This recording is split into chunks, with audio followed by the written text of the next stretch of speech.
Okay, well, it's the low rent Friday edition, so just listen up.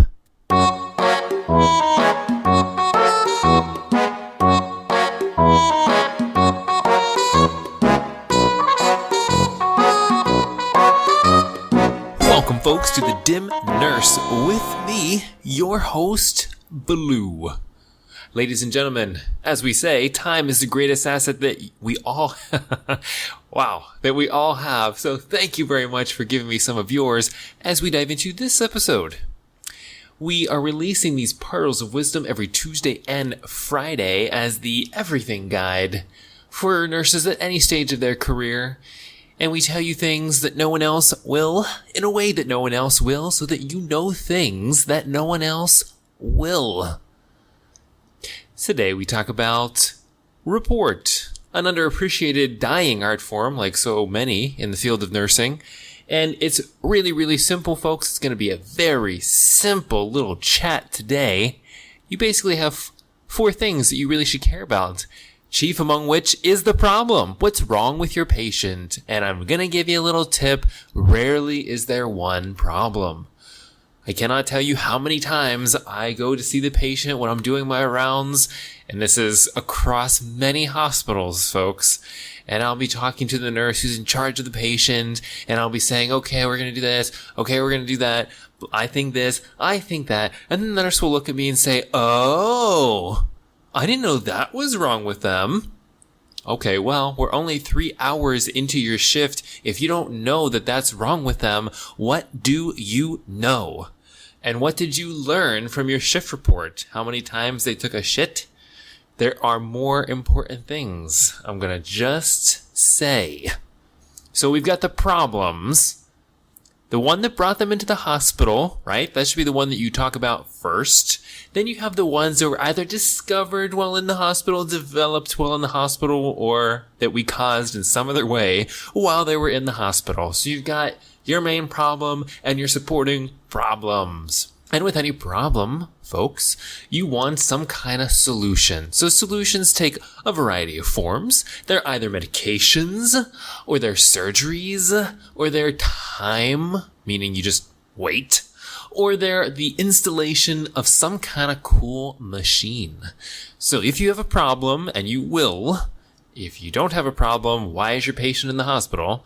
If you have a problem, there should be a solution that is currently underway or pending. And do you know what that is? So you should be matching up your problems and you should be matching up your solutions. And then what are you achieving? So if you have a solution, did it work or didn't it work? Or is it almost working or has it just failed? And that should have some kind of pattern for the last 12 hours that somebody else was in charge of the patient before you. And it should also have a pattern throughout their hospital stay. Throughout their hospital stay. And one more time, throughout their hospital stay. Ladies and gentlemen, if you have a patient who has been in the hospital for 5 days and you're like, oh yeah, it's not looking so great today. You know, they did this or they did that or they need more medication or they need to go back to surgery. Okay, so that's your 12-hour success or failure story. And now how does that compare to the rest of your hospital's story? Are they winning for the last 4 days and now today, day 5, they're losing? Because that should tell you something. What the hell did we do to them in the last 24 hours that all of a sudden they're worse? If you were losing the entire 4 days up until the last 24 hours and now you're winning, congratulations. Carry on and steer that ship further away from the glacier.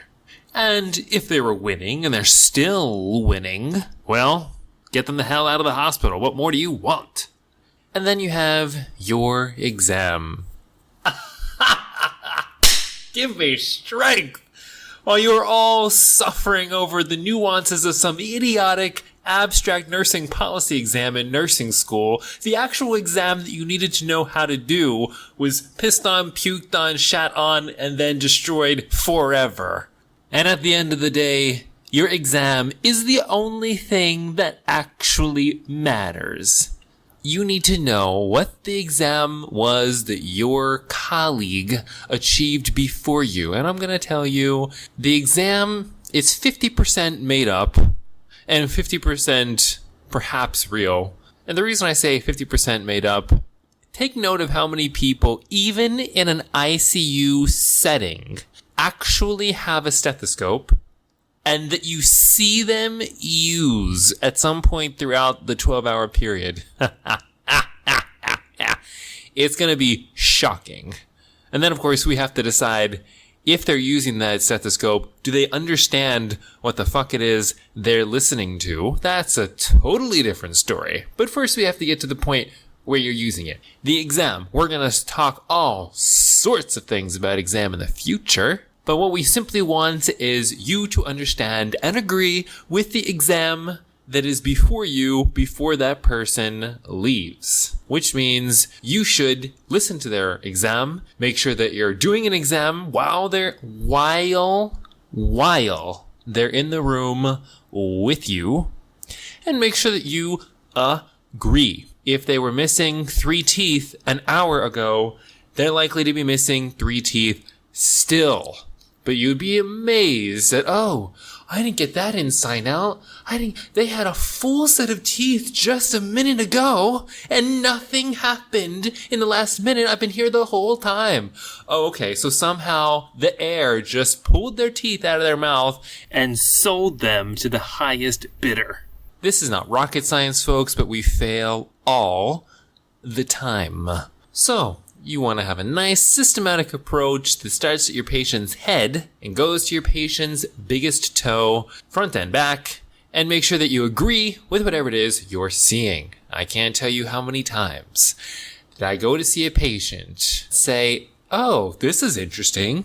Your patient has one eye that's looking to the left and is 3 times bigger than the one on the right. When did this happen? And the universal response I'll get is, oh, I guess it's been like that. Or I was told that it was like that. And then you'll go and you'll search the documentation. There will be no account of googly eyes, but apparently it's been there for years. This is outrageous.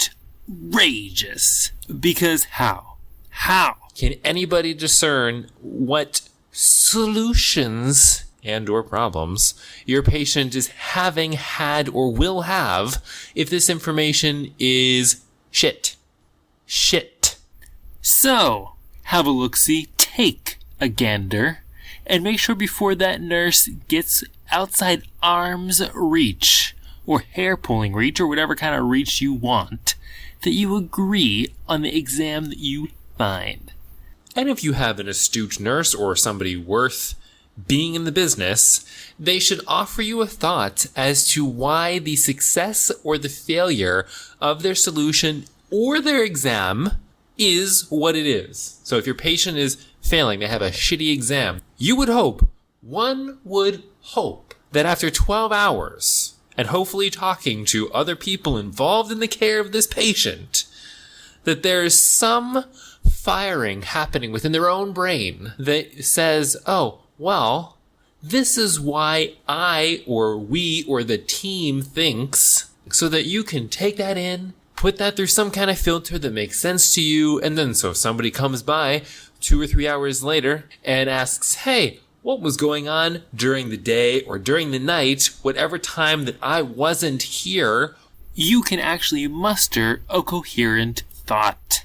And then, of course, you have to continue to go on your exam, write all these wonderful things down, and start your own data collection for the next 12 hours. All right. Before I have a self-induced coronary, I'm going away now.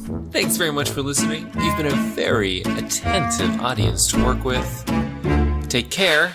If you're going to work, if you're going to school, wherever it is you're going, doing, hopefully, you're a little less dim.